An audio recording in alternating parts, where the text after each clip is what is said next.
अस्सलाम वालेकुम दोस्तों, कैसे हो? मुझे उम्मीद है कि आप सब सही हो गए। न्यू अपडेट के साथ मैं आपके सामने फिर हाजिर हो चुके हैं। अगर आप कुवैत में रहते हैं, कुवैत की खबरों से हमेशा के लिए अपडेट रहना चाहते हैं, वीडियो को देखें। काफ़ी ज़्यादा इंपॉर्टेंट जानकारी मैं आपको देने वाला हूं और आप लोगों को बताने वाला हूं। और इस वीडियो के अंदर बहुत सारे लोग सवाल कर रहे हैं, उसके हवाले से हम बात करेंगे। और अब जो है अल्हम्दुलिल्लाह आपको टाइम टू टाइम मैं अपडेट देता रहूँगा, क्योंकि अब बिल्कुल काम से फ्री हो चुका हूँ। और टाइम टू टाइम अपडेट इंशाल्लाह आपको रोज़ाना की 2 वीडियो या 1 वीडियो मिलती रहेगी। आप हमारे साथ में जुड़े रहें। चैनल को पहली बार देख रहे हैं, सब्सक्राइब कर लें और साथ ही साथ बेल आइकन जरूर प्रेस कर दें। आने वाले वक्त में ऐसे ही इन्फॉर्मेशन आपको मिलती रहे और आप हमेशा हमारे साथ में जुड़े रहें। सबसे पहले मैं आपको बताना चाहूँगा, अगर आप कुवैत के अंदर रहते हैं या फिर जाना चाहते हैं या फिर कोई भी कामकाज फिलहाल में वहाँ पर रह के कर रहे हैं, तो कुछ चीज़ों का ध्यान रखना ज़रूरी है, क्योंकि हाल ही में फ़िलहाल में काफ़ी ज़्यादा बड़ी अपडेटें निकल कर आ रही हैं। जैसे कि सबसे पहली चीज़ ये है कि अगर आप कहीं पे भी काम कर रहे हैं तो आपने ध्यान रखना है कि आपका जो सिविल आईडी कार्ड है जो आपके पास में है, वही काम आप कर रहे हैं कि दूसरा काम कर रहे हैं। अगर आप दूसरा काम करते हुए पकड़े गए तो आपके लिए बहुत बड़ी परेशानी हो जाएगी और फिर आपको वहाँ से डिपोर्ट कर दिया जाएगा, हमेशा के लिए फिंगर करके भेजा जाएगा। इस चीज़ का ध्यान रखिएगा, कभी भी आप कुवैत के अंदर एंटर नहीं कर सकते, ये आप बहुत ज़्यादा ध्यान रखिएगा।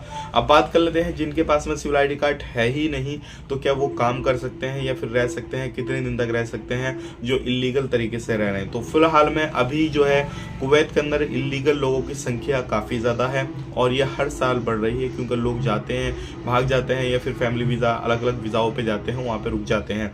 तो इस तरीके से जो लोग काम कर रहे हैं उनके लिए परेशानी तो ये आती है हमेशा। सबसे पहली चीज़ ये है कि उनको काम नहीं मिलता एकदम से। अगर काम मिल भी जाता है तो कभी तो उनको अच्छा काम मिलता है और कभी जो है उनको काम ऐसा मिलता है जो कि सैलरी वगैरह जो पर डे के हिसाब से वहाँ पे मजदूरी दी जाती है वो कम मिलती है। और जब बंदा काम करने लगता है तो उसके बाद में बहुत सारे उसको जो ठेकेदार होते हैं, जो काम कराने वाले लोग होते हैं, पाकिस्तानी, इंडियन ये वगैरह वगैरह होते हैं, तो वो लोग भी उनका पैसा मार लेते हैं।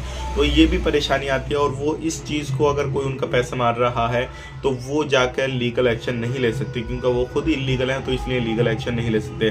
तो सबसे पहली परेशानी आपको यही पैसे की आती है, मजदूरी की आती है और आपके पैसा डूबने के बहुत ज़्यादा चांसेस होते हैं। तो खुद को लीगल करें, अपने कफिल से, अपनी कंपनी से कॉन्टेक्ट करें, या तो उनसे बोलें कि फाइनल मुझे भेज दीजिए, अदरवाइज उनसे बोलें कि भैया कहीं ना कहीं मेरा काम सेट करके दीजिए।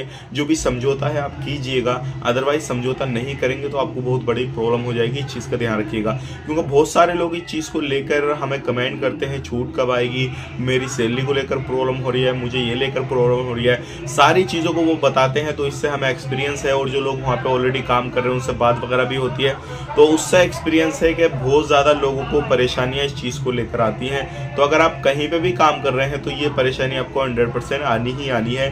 किसी को सैलरी में लेकर, किसी को काम को लेकर, किसी को जो है उनके ठेकेदार जो सैलरी है वो जो तय करते हैं वो नहीं देते, उसको लेकर आती है। तो इस चीज़ का आपने ध्यान रखना है। बात कर लेते हैं यहाँ पे छूट कब आने वाली है। छूट का फिलहाल में कोई भी पता नहीं है, कब आएगी कब नहीं आएगी, और गवर्नमेंट का क्या इरादा आगे का ये भी पता नहीं है। तो आप छूट का इंतज़ार तो छोड़ दीजिए, लेकिन हाँ ये ज़रूर है कि भाई फरवरी के बाद में रमज़ान शुरू हो जाएंगे, उसके बाद ईद आएगी। तो ईद के मौके पर हर कंट्री में जो है, जितनी भी अरबी कंट्रियां हैं वहाँ पर लोगों को जो है छूट देती है गवर्नमेंट, और उस मौके पर हो सकता है कि आप उसके बीच में आ जाएं, छूट वगैरह में आप आना चाहें तो आप आ सकते हैं। तो इस चीज़ का ध्यान रखें। बात कर लेते हैं यहाँ पे अगली खबर की तरफ। जो अगली खबर आ रही है निकल के, जो भी सुपर मार्केट, जमैया, वकाले वगैरह हैं, अगर कोई भी सामान आप खरीदने के लिए जाते हैं उन पर प्राइस ज़्यादा है तो आप तुरंत कंप्लेन कर सकते हैं। व्हाट्सअप नंबर, कॉन्टैक्ट नंबर सब कुछ जारी किए हैं मिनिस्ट्री की तरफ से। आप तुरंत उन पर एक्शन ले सकते हैं। जो उन पे प्राइस है उनसे कोई भी ज़्यादा लेता है या फिर कुछ और काम करता है, तो इस तरीके से आप एक्शन ले सकते हैं। और ध्यान रखिएगा, ये सारी चीज़ें जो भी आप कर सकते हैं, अगर आप खुद लीगल है ना तो आप कोई भी एक्शन ले सकते हैं, कहीं पे भी कुछ भी काम कर सकते हैं। लेकिन आप खुद ही लीगल नहीं होंगे तो आपको हर कदम कदम पर परेशानी आएगी। तो इन चीज़ों का ध्यान रखें, खुद को लीगल करने की कोशिश करें, बाकी सही तरीके से काम करें, बिल्कुल परेशानी नहीं होगी आपको। और लीगल होंगे तो आप कभी भी आ सकते हैं, जा सकते हैं, कोई मसला नहीं है। तो ये थी आज की कुछ इंपॉर्टेंट जानकारी, मैंने आप तक पहुंचा दी। वीडियो अच्छा लगा लाइक कर दें। ऐसे ही इन्फॉर्मेशन के लिए हमारे साथ में जुड़े रहें। मिलेंगे इस नेक्स्ट वीडियो में। आप अपना ख्याल रखें, अपनी फैमिली वालों का ख्याल रखें। Take care, bye bye.